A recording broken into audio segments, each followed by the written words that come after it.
sur le baptême qui est l'engagement d'une bonne conscience envers Dieu. Le baptême qui n'est pas la purification des corps, ce n'est pas bonjour. Mais c'est pour s'engager à marcher avec Jésus-Christ de Nazareth. Et comme ça, nous avons notre maman qui, à son âge avancé, a cru en Jésus-Christ de Nazareth, a cru que c'est lui le seul sauveur, c'est lui qui est capable de pardonner ses péchés et de lui permettre d'entrer dans la vie éternelle, dans le royaume des cieux. Parce que tant que nous sommes encore sur la terre, nous avons cette occasion, cette opportunité d'accepter Jésus-Christ comme Seigneur et Sauveur personnel.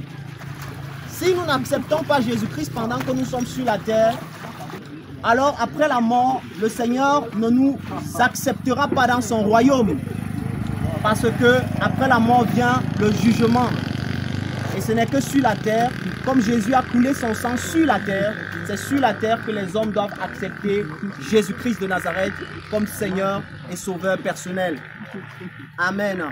Donc ceci n'a rien à voir avec une religion, ça n'a rien à voir avec une congrégation, ça n'a rien à voir avec catholique, protestant, pentecôtiste ou témoin de Jéhovah, mais ici ça a à voir avec une relation entre le Sauveur et le sauvé. Amen. Entre l'homme et son Créateur. Donc ça n'a rien à voir avec la religion parce que la religion ne sauve pas. Et notre mère a accepté Jésus-Christ de Nazareth comme Seigneur et Sauveur personnel. Elle n'a pas accepté une religion, elle n'a pas accepté une congrégation, mais elle a accepté le Sauveur. Et nous allons, par la grâce de Dieu, parler... Voilà, nous allons parler déjà brièvement du baptême. Dans 1 Pierre chapitre 3, le verset 21. La Bible déclare au sujet du baptême, dans 1 Pierre 3, verset 21, cette eau était une figure du baptême, qui n'est pas la purification des souillures du corps, mais l'engagement d'une bonne conscience envers Dieu. Et qui maintenant vous sauve vous aussi par la résurrection de Jésus-Christ qui est à la droite de Dieu depuis qu'il est allé au ciel.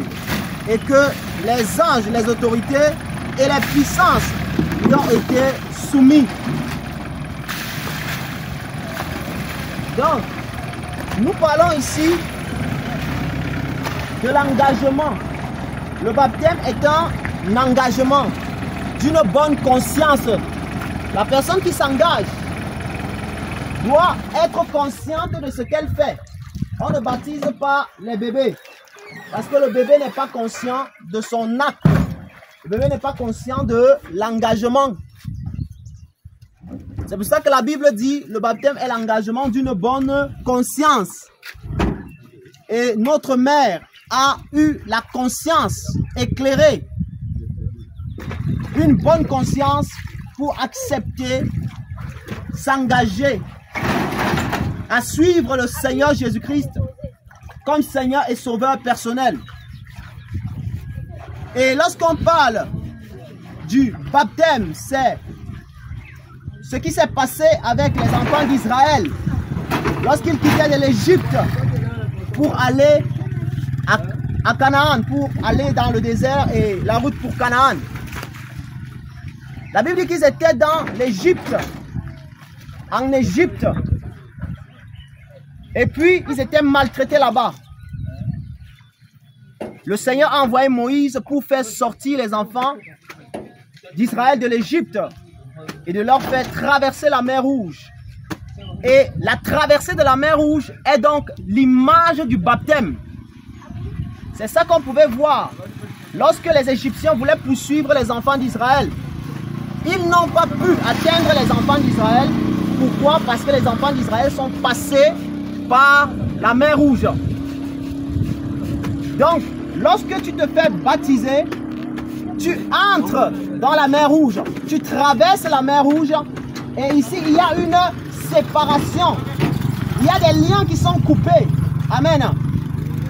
Parce que les enfants d'Israël, lorsqu'ils traversaient la mer Rouge et que Pharaon les suivait, Pharaon croyait pouvoir les atteindre. Mais il n'a pas pu les atteindre parce que c'était le Seigneur qui avait ouvert la mer pour faire passer ses enfants. Et lorsque les Égyptiens sont entrés, le Seigneur a refermé la mer et les Égyptiens ont été tués. Amen.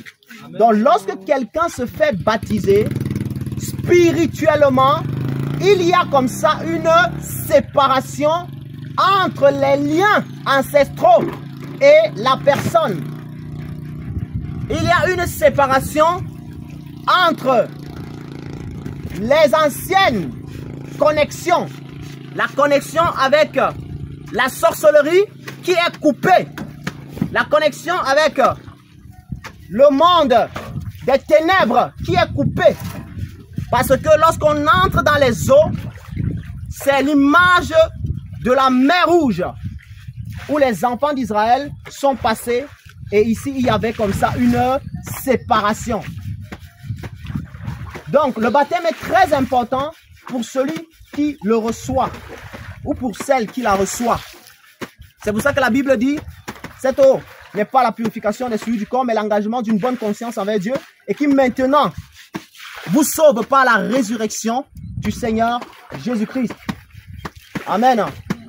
Donc ça veut dire que nous quittons ici de l'ancienne nature pour entrer pleinement dans la nouvelle nature qui est Christ ressuscité d'entre les morts.